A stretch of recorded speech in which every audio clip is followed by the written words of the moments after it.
Ce sont 3 lettres qui concentrent la colère de la vie chère aux Antilles. GBH. Les amis, est-ce que nous pouvons accepter ça? Les amis, est-ce que nous pouvons accepter ça? Ils vont comprendre que c'est le peuple, par le peuple, pour le peuple. C'est pas autrement. Si cette entreprise est presque inconnue en France hexagonale, il est impossible de lui échapper en Martinique comme en Guadeloupe. Car GBH détient plusieurs enseignes, dont Carrefour, Monsieur Bricolage ou encore Decathlon, mais est également très présent dans le secteur automobile. Et si le groupe est désormais dans le viseur de la justice, c'est à cause du mouvement contre la vie chère en Martinique et d'une enquête de Libération qui démontre que GBH, derrière un fonctionnement opaque, fait des marges énormes au détriment des habitants. GBH, c'est l'acronyme de Groupe Bernard Ayotte, du nom de son fondateur. Bernard Ayotte est un béquet, c'est-à-dire un blanc créole descendant d'une famille de colons esclavagistes. Il a commencé à monter son empire en Martinique dans les années 1960, avant de s'attaquer à d'autres territoires ultramarins comme la Guadeloupe, la Guyane, la Réunion et la Nouvelle-Calédonie.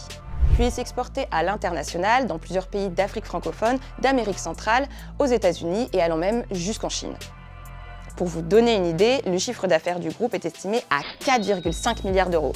GBH est aujourd'hui le leader de la grande distribution aux Antilles et il fait partie d'un petit nombre de grands groupes qui ont la main mise sur le secteur dans les Outre-mer. S'ils sont au cœur des revendications du mouvement contre la vie chère en Martinique et GBH en premier, c'est à cause des prix exorbitants que l'on retrouve dans les supermarchés. Quand je passe au supermarché, ça fait mal. Et ça n'est plus possible. On n'arrive plus à... Les prix sont exagérés. Et donc, il y a un moment, faut que ça s'arrête. Depuis le mois de novembre, le patron de GBH est assigné devant le tribunal mixte de commerce de Fort-de-France pour que le groupe publie ses comptes annuels, comme le veut la loi. Jusqu'à maintenant, l'entreprise refusait de le faire et préférait s'acquitter d'une amende allant de 1 500 à 3 000 € en cas de récidive. Autant vous dire que ce n'est rien quand on a un chiffre d'affaires de 4,5 milliards d'euros. L'argument invoqué par GBH lors d'une audition à l'Assemblée nationale, c'est le secret des affaires. En Outre-mer, très peu d'entreprises déposent leurs comptes. La seule raison, c'est qu'elles essayent de se protéger et de ne pas confier à leurs concurrents des informations sensibles et importantes. Sauf que cette opacité sur ces comptes permet notamment une chose, c'est qu'il est très compliqué de connaître les marges pratiquées sur ces produits qui peuvent être jusqu'à 40% plus chers qu'en hexagone. Pour tenter de lever le voile sur cette opacité, Johnny Ajar, alors député en 2023, a mené un rapport parlementaire sur le coût de la vie en Outre-mer. En France, quand il y a 3 intermédiaires, dans nos territoires, il y a 14 intermédiaires, chaque intermédiaire faisant sa marge. Donc, quand les grands groupes s'organisent pour maîtriser ce qu'on appelle la chaîne d'approvisionnement, donc plus de la moitié des 14 intermédiaires qui appartiennent au même grand groupe, on découpe les marges par des myriades de petites entreprises pour donner à l'extérieur l'image de marge raisonnable, sauf qu'elles s'accumulent et l'accumulation des marges fait des prix de sortie exorbitants alors qu'ils devraient pouvoir bénéficier aux usagers en faisant en sorte que ces marges-là soient regroupées dans le même grand groupe.